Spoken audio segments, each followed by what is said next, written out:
So have you heard about using freelancers and outsourcing digital tasks, but you don't really know where to start? So in both your personal and your work life, outsourcing tasks can help increase productivity and also your quality of your life. So watch this video for items on how to get started with outsourcing and even some small ideas for tasks that are outsourceable. So I'm Jane Stoller and I'm a life biz organizer, and I'm so glad that you landed on this channel. For the best organizing advice and hopefully inspirational tips, subscribe to my channel and hit the bell to be notified when I upload a new video every Tuesday. So if you wish you could get rid of a few annoying tasks in your life and or business that would free up so much of your time, this video can help you just get started. I've shared this philosophy with friends, coworkers, clients, and they've all seen results in their productivity and also say a lot of it has improved their quality of life. I also talk about outsourcing in my book and how the concepts kind of relates to your entire life. At the end of this chapter, I'll also be giving away a downloadable copy of my outsourceable tasks checklist. So we all know about the things we can outsource, typical ones being cleaning, yard work, daycare, laundry. Those are kind of tangible things that can save us a lot of time, usually improve your quality of life, your efficiency. It allows you to work on other things that maybe you can relate to your business or your personal life. But what are some digital tasks that can be outsourced? So the big one right now is virtual assistants. And what can they be used for? So many things.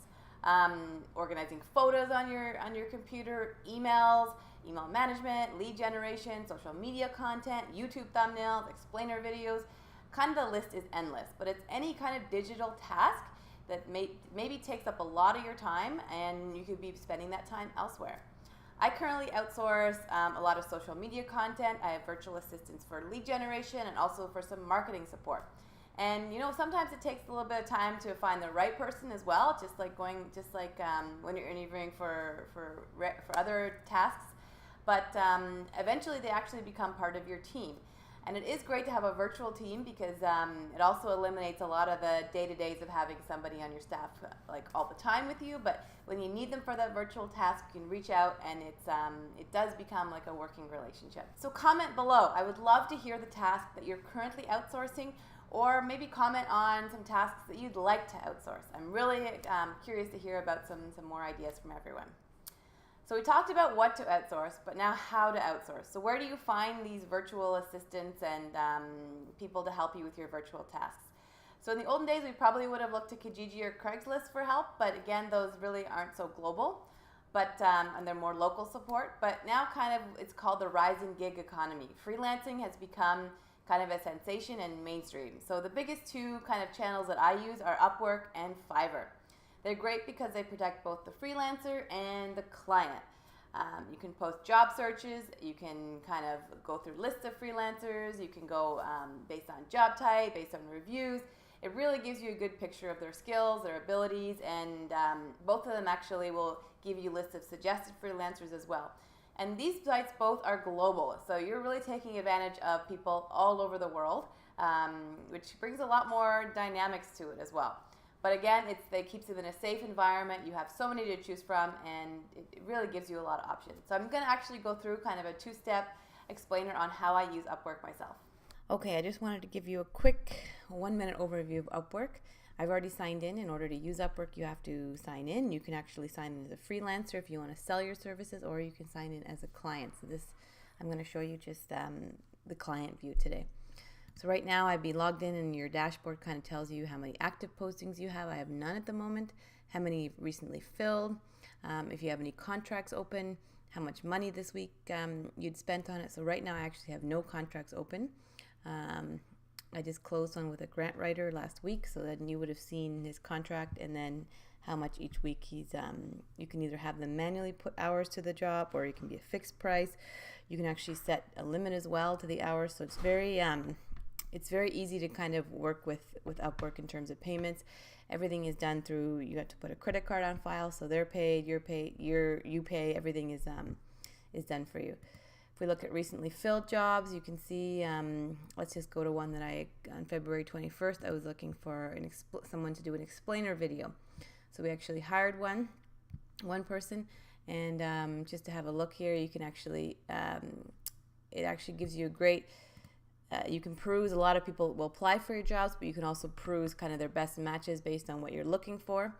You can have a conversation with them. You can kind of see, what their bid was, how much they've earned already using Upwork, which is quite a lot, how many jobs, et cetera, et cetera. Usually a lot of them have portfolios, so you can see their work, especially if you're looking for kind of anything graphic design or design related. And reviews are a big thing as well. So they give you kind of all of the work history and then the relevant work history. So I usually go to the relevant and just kind of make sure that it has good reviews based on what I need, and have a look at their portfolios. So you do usually get quite a lot of proposals, but it's also easy to kind of look at how they match the job success with it, and Upwork kind of already does a lot of the work for you. And then you sign a contract with that person, and you already, at this point, you've probably already, there you go. We had the milestones, we had different payment plans set up.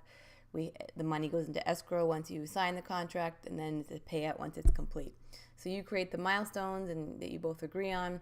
There's no, you can actually rehire this person, I see, but there's lots of ways to work with the consultants and the freelancers here. Easy to post a new job. Let's just try this.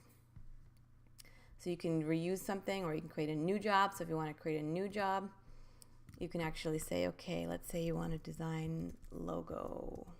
It actually pops right up for you.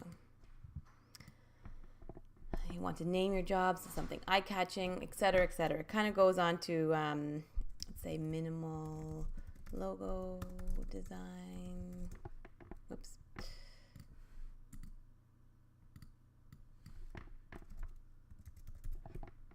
Next. And then it'll go through a series of questions with you. So describe the job, any attachments you like. You can put really as much or as little information as you want, but they do want to know where the work will be used, whether it's one-time, ongoing. You can put certain skills needed. You can say even how you're going to pay, your budget if you'd like an expert or an entry level. So quite user-friendly. So now you have a better idea of some tasks that can be outsourced and how to do it.